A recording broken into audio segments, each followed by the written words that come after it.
Hello दोस्तों, स्वागत है आपका हॉलीवुड हिट्स में। दोस्तों, आज का ये एपिसोड इस सीरीज के फर्स्ट सीजन का लास्ट एपिसोड की शुरुआत होती है जहां एक हॉस्पिटल को सैनिटाइज किया जा रहा है। तभी एक कार तेजी से आती है और वहां सैनिटाइजेशन कर रही एक आदमी को टक्कर मार देती है और वो गिर जाता है। तभी उसमें से एक आदमी बाहर आता है और ये है टॉमी जेपर्ट यानी कि बिग मैन। जेब की वाइफ प्रेग्नेंट है और उसे डिलीवरी होने वाली है। वह अपनी वाइफ को लेकर हॉस्पिटल के अंदर जाता है। वहाँ काफी भीड़ होती है। तभी उन्हें आर्मी के लोग रोक लेते हैं और कहते हैं कि किसी को भी अंदर जाने की परमिशन नहीं है, पर वे जेब की वाइफ की हालत देखकर अलाउ कर देते हैं। जेब अपनी वाइफ को लेकर अंदर जाता है। पहले तो डॉक्टर उसे एडमिट करने से मना कर देती हैं, पर जेब की बार बार रिक्वेस्ट करने पर वो मान जाती हैं। जेब बहुत घबराया हुआ है क्योंकि वायरस का असर फैल चुका है और अब हाइब्रिड बच्चे जन्म लेने लगे हैं। वो लुइसा से कहता है अगर हमारे साथ भी ऐसा हुआ तो। लुइसा कहती है हमारे साथ ऐसा कभी नहीं होगा। अब उसकी वाइफ को अंदर ले जाया जा रहा है और जेब बाहर वेट करता है और यहाँ जेब और बेयर गश को ढूंढ रहे हैं। बेयर कहती है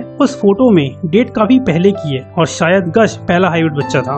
अब जेब गश को ढूंढने चला जाता है और बेयर को यहीं रुकने के लिए कहता है क्योंकि अगर गश वापस आया तो कोई उसे यहाँ मिलना चाहिए। और यहाँ गश अपने डैड की हर गिफ्ट को फेंक रहा है, यहाँ तक कि उसने अपनी मॉम की फोटो भी फेंक दी है। तभी उसे वहाँ एक क्रैश हुआ छोटा सा चाटा पेन दिखाई देता है और ऐसा लगता है कि काफी समय से यहाँ पड़ा हुआ है, पर उसका कम्युनिकेशन सिस्टम ठीक है और उसमें से कुछ आवाजें आ रही हैं। गश को वहाँ वह पंपलेट भी मिलता है जिसमें हाइब्रिड बच्चों को रखने के लिए अलग से जगह बनाई गई है। यहाँ वेंडी सारे हाइब्रिड्स को टनल के नीचे से ले जा रही है और ऊपर लास्ट मैन की एक पूरी फौज है जो हाइब्रिड बच्चों को ढूंढ रही है और उन्होंने एमी के घर को चारों तरफ से घेर लिया है। तभी वहाँ जनरल एबर्ट आता है और वह माइक से एमी से बात करता है और कहता है मुझे पता है एमी, तुम यहाँ रहती हो और तुमने कई हाइब्रिड्स को यहाँ जगह दी है। एमी उन सब से वापस जाने को कहती है, पर वो लोग जू के अंदर जाने लगते हैं और यहाँ एमी भी अंदर से उन्हें रोकने की तैयारी कर रही है। दरअसल एमी ने कई सालों से यहाँ क्रैकर्स जोड़ के रखे हैं और उन्हें जगह जगह पर बिछा दिया है और जैसे ही जनरल के लोग अंदर जाने लगते हैं एमी यहाँ ये सारे क्रैकर्स विस्फोट कर देती है और कई लोग घायल हो जाते हैं। और यहाँ टनल के अंदर सारे हाइब्रिड बच्चे भाग रहे हैं, पर तभी जनरल बहुत सारे लोगों को अंदर आ जाता है और एमी को ढूंढने के लिए कहता है। यहाँ वेंडी टनल के दूसरे रास्ते से बाहर आती है और सबको साथ रहने के लिए कहती है। वो कहती है हमें यहीं मॉम का वेट करना है और वो आती ही होंगी, पर बॉबी कहीं चला जाता है और वेंडी उसे ढूंढने लगती है। पर तभी लास्ट मैन के लोग बॉबी को देख लेते हैं और उसे पकड़ लेते हैं और वेंडी तेजी से टनल की ओर भागती है, पर वह भी पकड़ी जाती है। और यहाँ डॉक्टर आदित्य और रानी को भी उसी जू में लाया जाता है। दरअसल जनरल को काफी पहले से पता था कि एमी ने इस जगह में बहुत सारे हाइब्रिड्स रखे हुए हैं और डॉक्टर आदित्य को दवा बनाने के लिए जिस भी टाइप का हाइब्रिड चाहिए वो यहाँ उसे आसानी से मिल जाएगा। उन लोगों ने रानी और डॉक्टर आदित्य को अलग अलग रखा हुआ है। जनरल कहता है यहाँ तुम्हें जो भी चाहिए वो सब मिल जाएगा। वो डॉक्टर से कहता है तुम जानते हो महामारी लौटने वाली है। डॉक्टर बेल को भी ये पता था और मेरे पास भी इसके सबूत हैं और उसे कोई भी नहीं रोक सकता। तो मुझे सिर्फ उसके इलाज की दवा ही नहीं चाहिए बल्कि उसे हमेशा के लिए मिटाने की भी दवा चाहिए। डॉक्टर आदित्य कहते हैं कि मैं इसकी कोई गारंटी नहीं दे सकता कि मैं ऐसी दवा बना सकता हूँ। इस पर जनरल कहता है मैं जानता हूँ तुम खुद को बचाने के लिए झूठ बोल रहे थे, पर मुझे सिर्फ इतनी डोजेज चाहिए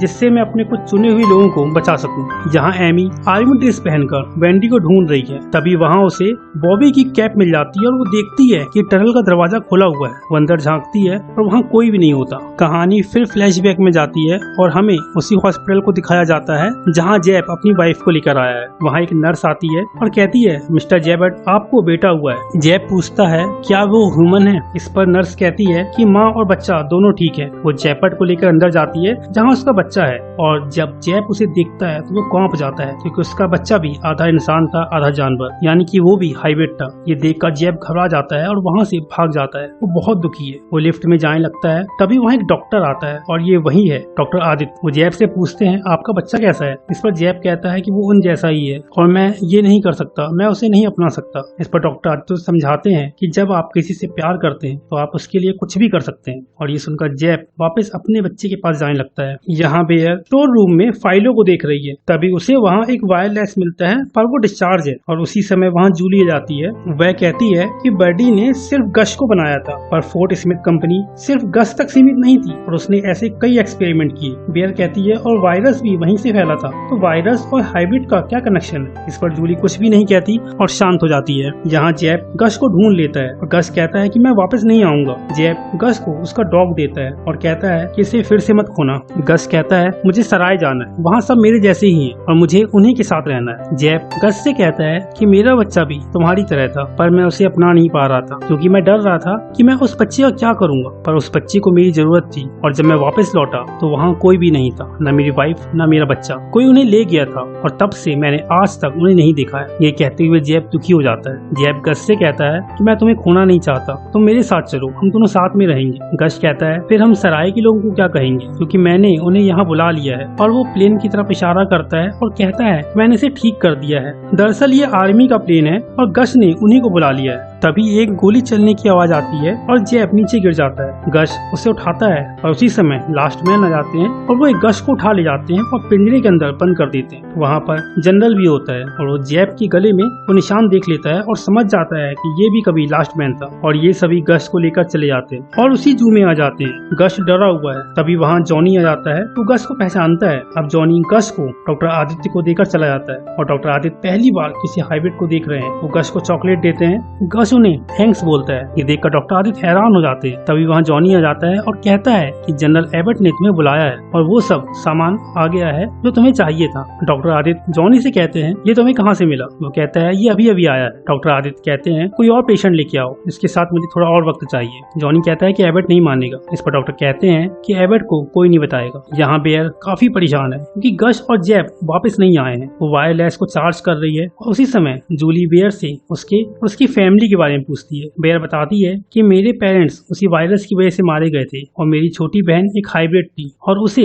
आर्मी वाले ले गए और मैं उसे रोक भी नहीं पाई। मैं काफी दिनों तक अकेली रही और अपनी छोटी बहन को काफी ढूंढा पर वो कहीं नहीं मिली। और फिर मुझे एक लड़की मिली जिसकी कहानी भी मेरी तरह थी। मैं उसे टाइगर कहती थी और हमने एक आर्मी बनाई थी हाइब्रिड बच्चों के लिए, पर उसने मुझे धोखा दिया और मैं फिर अकेली हो गई। बेयर कहती है मेरा असली नाम रेबेका बेयर है। तभी वायरलेस चार्ज आता है और उसमें से कुछ आवाजें आने लगती है और यहाँ एक आदमी आता है और वह गश के डॉग और जैप को गाड़ी में डालकर कहीं ले जा रहा है। दूसरी तरफ ये लोग गश को दूसरी जगह छोड़ देते हैं और एक दूसरे बच्चे को ले जाते हैं और डॉक्टर आदित्य उस पर एक्सपेरिमेंट शुरू करते हैं। रात हो चुकी है और बेयर को अपने बचपन की याद आती है जब वो अपनी छोटी बहन के साथ थी और पहली बार हमें बेयर की छोटी बहन दिखाई जाती है और ये होती है वेंडी। यहाँ जैप को होश आ गया है और वो है एमी के घर पर। वेंडी कहती है कल हमें सारे बच्चों को वापस लाना है। दरअसल गश ने जब सराय में कांटेक्ट किया था तो उस समय एमी के पहुंचने से पहले ही जनरल के लोग वहां पहुंच गए। उन्होंने गश को अपने साथ ले गए, पर बाद में जब एमी आती है तो उसे वहां पर सिर्फ बिगमैन ही मिलता है और वो ही